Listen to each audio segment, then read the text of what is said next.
Hello there, dear friends. Thank you for coming along to this video. This has gone off to a good start. I can't see anything out of these glasses. Bear with me just a second. So, thank you for coming across this video.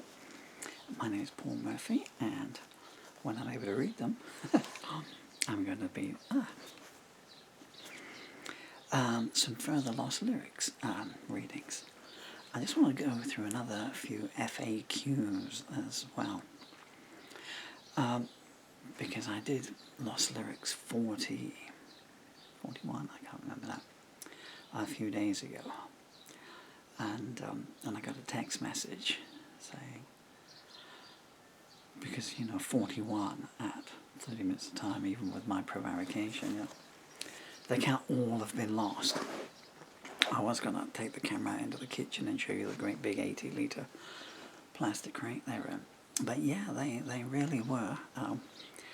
I understand that just because there's such an enormous amount, I mean, if you look at my repertoire in any case, so, which is, where are they all now?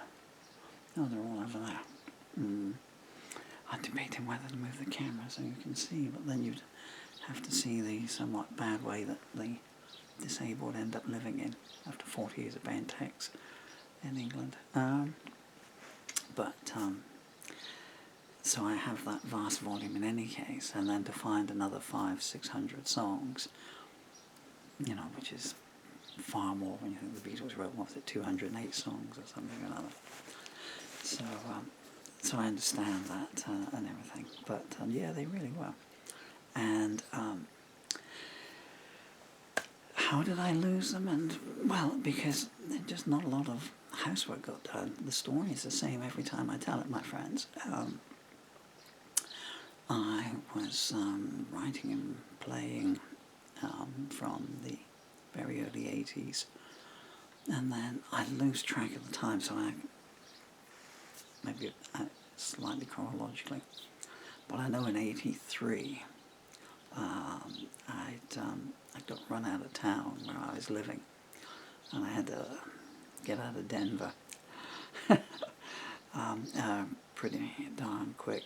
There was nothing that I hadn't done anything wrong, but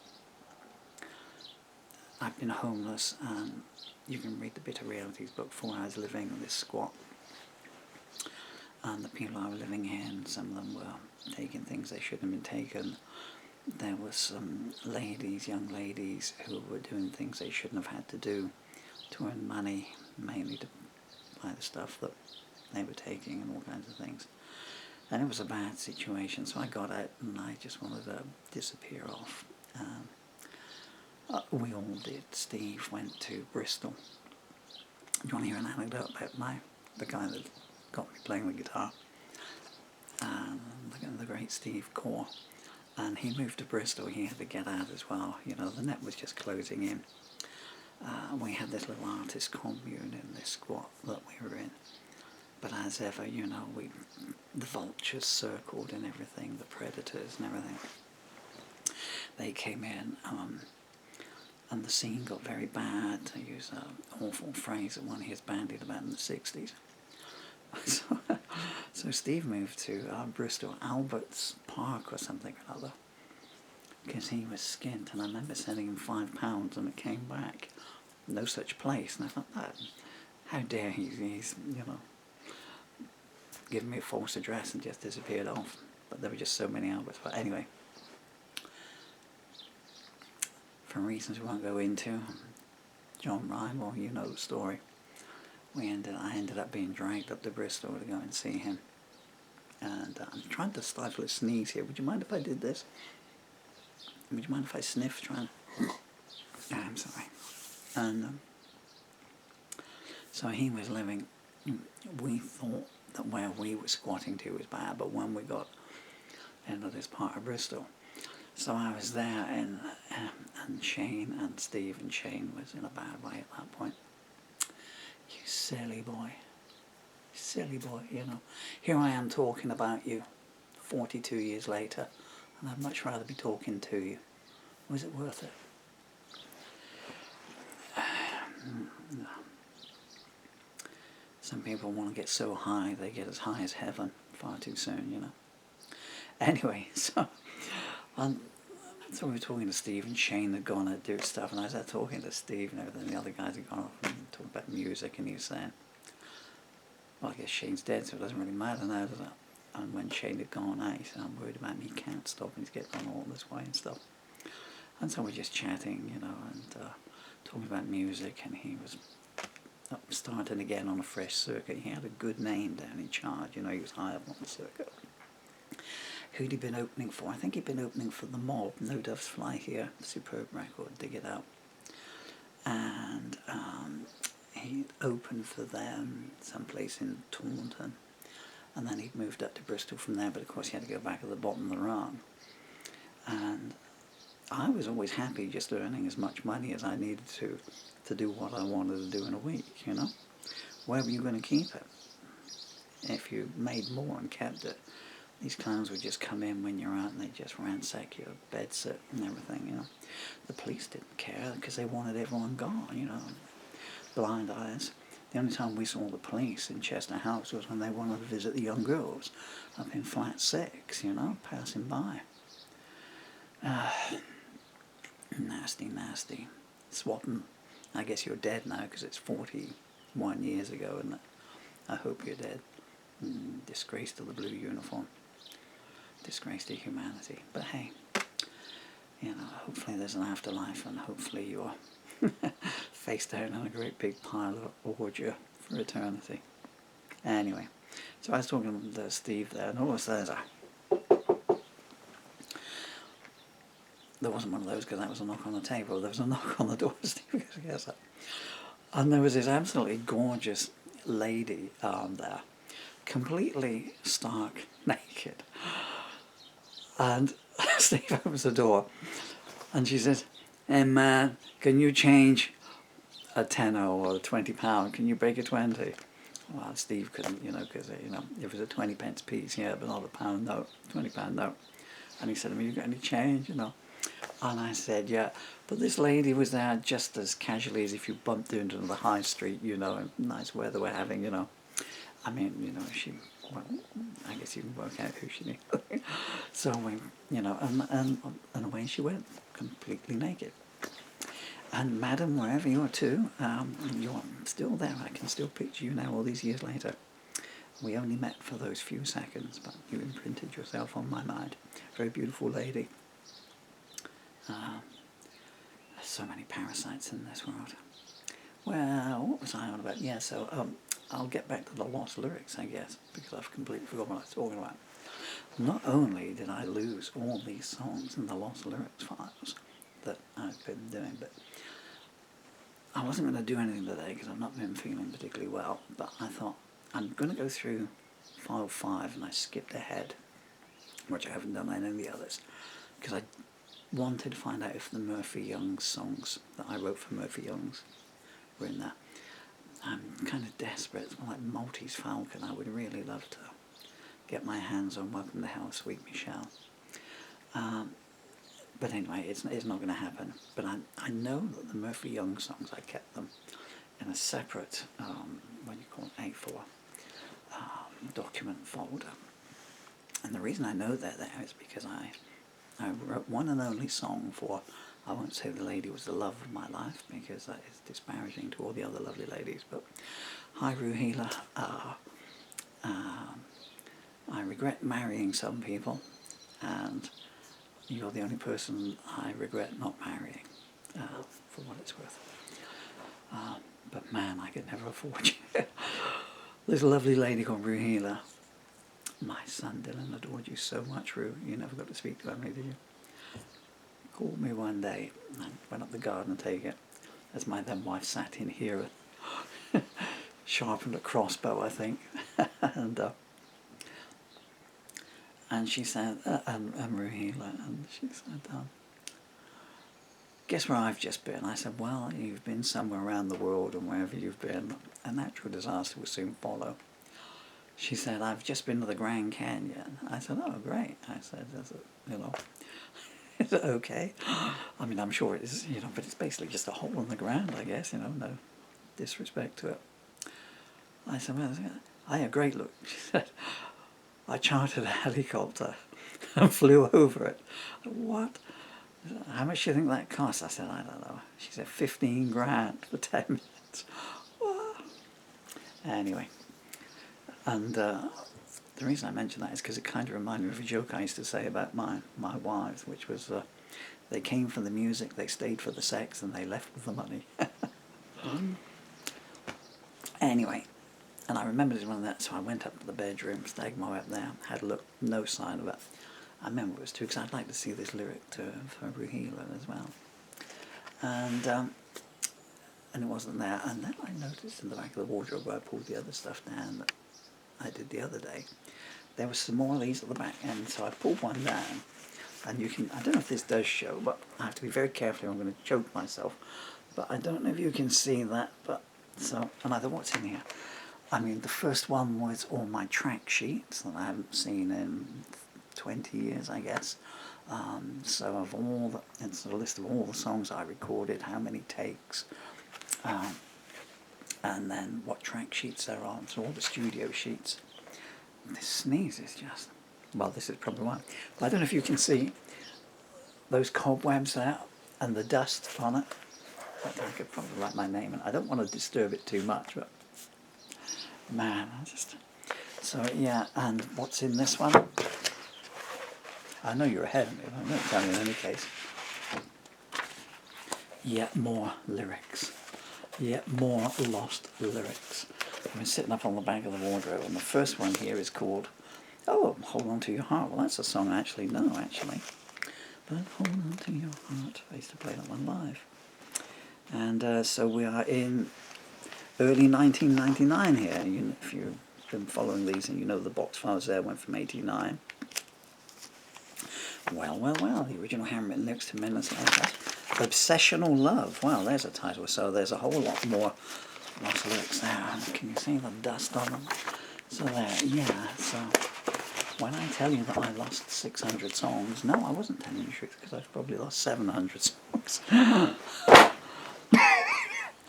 Mushroom cloud there. And I skipped ahead into box file 5 just to see that. And at the back of these, goodness me, and in this one here, again, some fragments, some stuff that have been typed up, some unfinished songs, but where does it start? Looks like it starts. And at the back of these, why did I do that? Dying fast and loves it is. Dylan and Emily, my beautiful, wonderful children. You've never ever seen a picture of Daddy Young. I haven't seen these since 1988. But Dylan and Emily, this is what Daddy looked like when he was playing the guitar in 1988. So I don't know if you can see that there. I just do a close-up. There I am there, in my check shirt.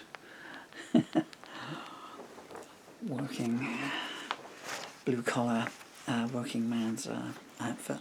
Man, I remember those shoes as well. So I don't know if that is coming out, but anyway, Dylan and Emily. So that's what Daddy looked like. And these photographs were a series of 6. Oh, that's actually a better one now. So there you go. So there you are. 88. So Daddy is 27 there. Is that coming out or not? That's what people used to see when I was on stage back then. And now, shall we do some lyric reading? Right, so, blank sheet of paper, never goes amiss. Need to keep an eye on the television. One of my favourite episodes of Scooby-Doo is on today, and I want to record it for my beautiful daughter. Right,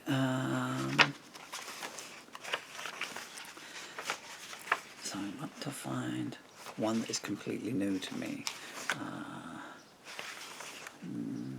Oh, okay, this one doesn't have a title. Okay, so we're going to be off and running now. Okay, it's got nothing on there. This was the typewriter days. Normally I like to write by hand, but then I got an electric typewriter from somewhere. And I always like writing on typewriter as well because, oh yeah, that was, and again, I think I covered this in the previous one. The question I am asked most is, why do you look like, when you're naked, why do you look like a two-legged elephant? Sorry.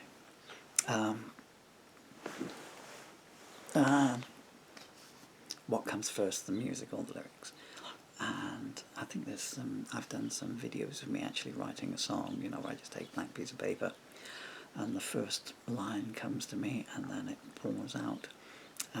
So it's almost at the same time. What happens is the word start or the subject matter forms itself, or I'll get a phrase from something I've seen, especially if it's one of my political works or social commentary works or one of my songs of injustice kind of things. And then it takes itself away. It's like a, you know, it's if you ever go to the beach and build yourself a sand castle and then fill a bucket up with water and tip it on there, and you don't know where it's going to run, but it runs its way down, you know, and makes its own path. And that's what happens. The words come out, and maybe 2 lines in, the rhythm starts forming itself, and then it puts itself onto it as I'm going along. But it's not a conscious thing, you know. It tells me what it's going to do, and I never fight it, never ever. There have been some nights, as I covered in previous lost lyrics, especially when I was doing the Kurt Cobain material that is now presented in, which book is it? Rainbows Painted Out of Tears. And there have been some nights when I've screamed at it to go away, just want to be left alone. You know, if you've seen the videos, you'll know there's some days where I had 17 songs come to me in a day, and just I never turned one away because I never felt myself as the writer of them. I always felt myself as the recipient of them, and that still holds true to this day. But man, when you're at a low ebb, sometimes it got a bit hard. And then what happens is, and it would be the same now, so I've not seen this in, 3 decades, but if I had to put on a guitar now, as I look at it, it's just something that happens with me. The music just comes, and so I've got music coming to me now. So let's start actually doing some work now, 17 minutes in. I just got to look through a little bit and try and find something. Okay, I'm going to call this Cold Fires Blaze. You know what I'm like by now for titles. Very few things have titles. I just look for a pertinent phrase in there or something like that. So, what did I say it was called?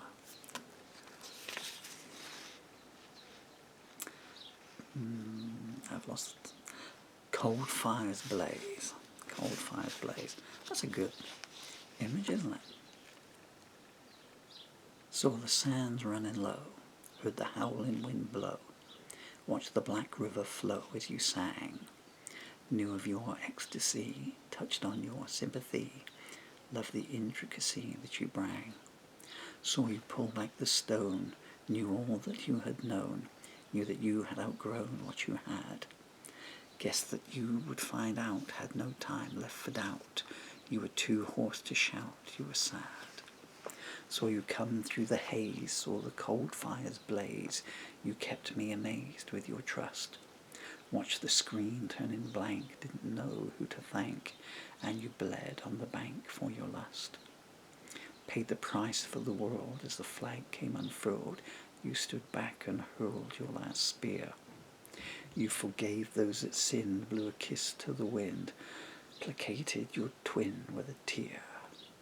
Had one eye on his hands, heard you dismiss his plans, no way he'd understand what you meant.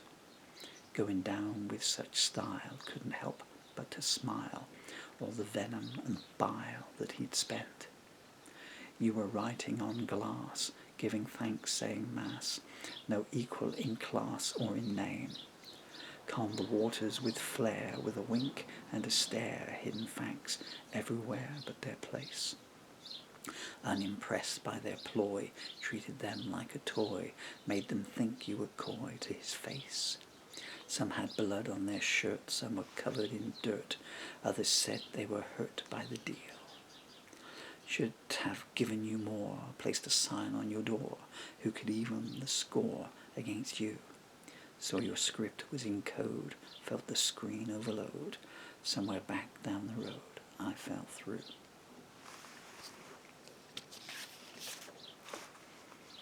And once again, whenever I come across these ones, I just want to strap a guitar on, play away. So, skip ahead here. Only a Woman now, which again I got a lot of flack for, but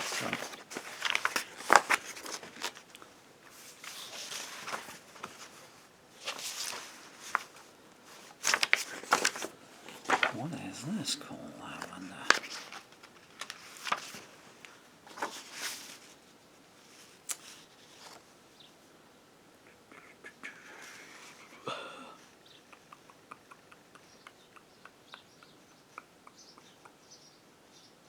When does dream become nightmare? When does... Oh, I'm going to start that one again. I'll tell you for what, because I knew that was going to happen. I'm very prescient. I suddenly thought about Elton John. Hi Ellie, how you doing? And the reason I did was because I looked at it and the tune came to me piano-wise. But I can't read it till the way that the music has formed its way in my head, because we'll be here all day. So I've got to now erase the tune that has come to me in my head.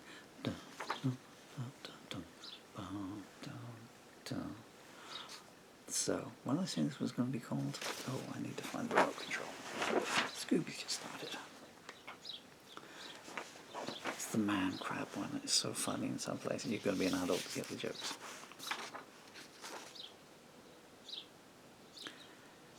Dream becomes nightmare. When does ornate become fake? Where does vanity end? How many deals must you make? How many nights must you pretend? When does illusion become real? When does suspicion become trust? Who can you believe not to steal? Who writes their name in the dust? When does dream become nightmare? When does lead turn to gold? Why does justice seem unfair? Why do so many hopes fold? Why does hate become accepted? What turns reason away? Why does love get rejected? Who says there's no other way?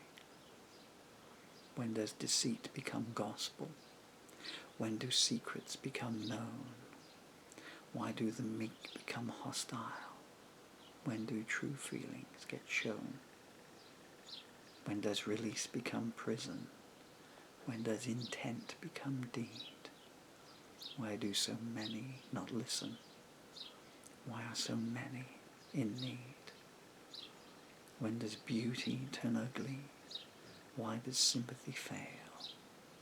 Who sees the evil as set free? How many plead to no avail?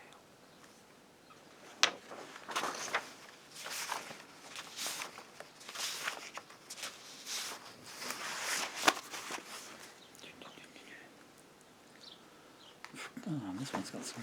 What's this one here? That's like how it was.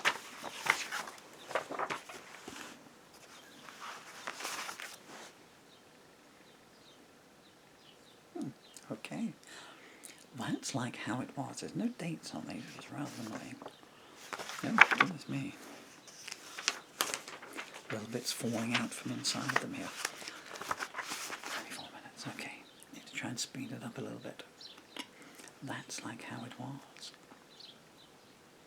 I could have lied to you from the beginning, told you many things that were untrue, showed you anything to prove that you were winning, refused to let you change the old for new.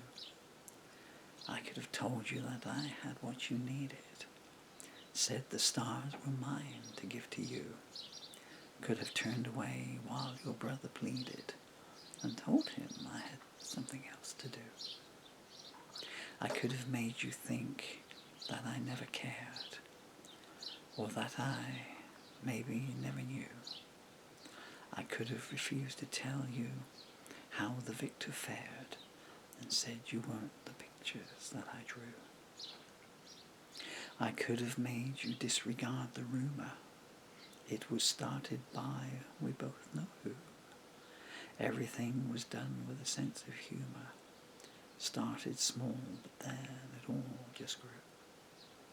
I could have told you that I had no feelings, maybe stayed in line like one or two. I could have made you watch all the dealings, or not let you see the truth was true. I could have let someone take you for granted, never let you know I trusted you. I could have said no seeds were ever planted, never let you let it all run through.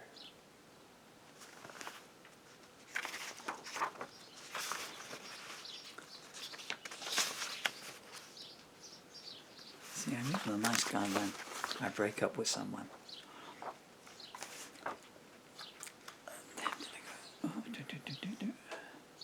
See your dreams lie in front of you.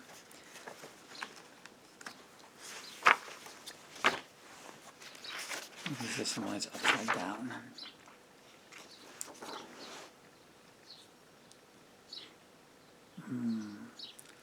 When you and I were still one. I'm sort of chuckling to myself here. You must excuse me, but it's interesting for me to see how at that point I was writing some of the heartbreak material or the dark material, but then trying to naivete up the words just a little bit to water down the pain a bit, you know, which is an old musician's trick, you know, if you're writing something and that is pretty excoriating or something, then you can put a corny couplet in, or restructure a line so that it takes some of the sting out of the tail of it. When you and I were still one. I was just thinking of how it used to be back when we were younger, back when we were free. So much lay ahead, then it lay in ruins. Some was meant to be, some was our own doing. And I've just driven past your door and I saw that your light was on. And I went back to before, when you and I were still one. I was falling from so far, had no sense of direction, pulled apart by grieving heart and too much genuflection. All alone and by myself, I had no shoulder to cry on. I've made it so far on my own, without you to rely on. And I've just driven past your door, and I saw that your light was on. And I went back to before, when you and I were still one.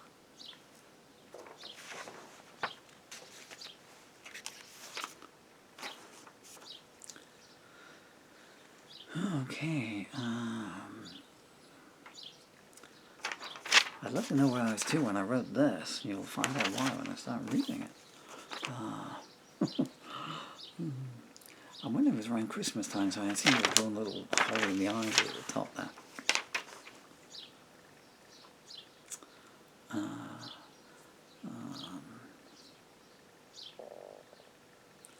Okay, I'm going to call this Porcelain Angel. It's so very dark. I'm so very alone. I feel like I've missed every lucky mark. God, how I wish that you'd come home. I'm bleeding pure tears. My heart beats so slow. Where have they gone all the years? Porcelain angel, why did you go? And I'm burning, I'm crying, I'm so sick of trying. I'm giving and forgetting and reliving and regretting. Is it too late to turn? Too late to return? Have I come too far now to go back and learn? The night is so cold, or is it only me? Each day a new play unfolds, but they don't change the scenery. And I'm burning, I'm crying, I'm so sick of trying, I'm giving and forgetting and reliving and regretting. Is it too late to turn? Is it too late to return? And have I come so far? I can't go back and relearn.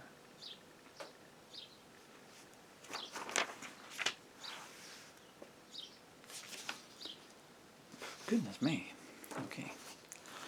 This starts off really nicely, but I've got no idea what it was meant to be. But she was a child or a princess, an angel in the war. She was a rhapsody symphony, a harmony whore. And of that there is no more.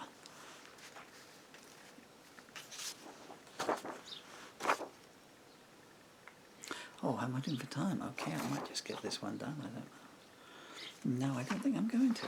Okay, dear friends, thank you so much for that. The next one, whatever chapter this is, the next chapter, I will just sit down and plough through we'll bleed our way through, okay? Love and peace.